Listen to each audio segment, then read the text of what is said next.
జీవితమొక పయనమని గమ్యము తెలియదని తెలిసిన ఈ మనిషి పయనమాగదు.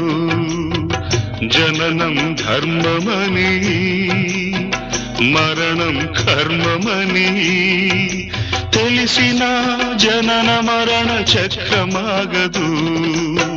మరణం తథ్యమని ఏ జీవికి తప్పదని తెలిసిన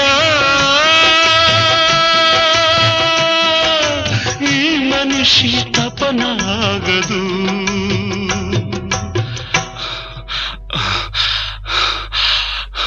ఈ బ్రతుకు తపనాగదు.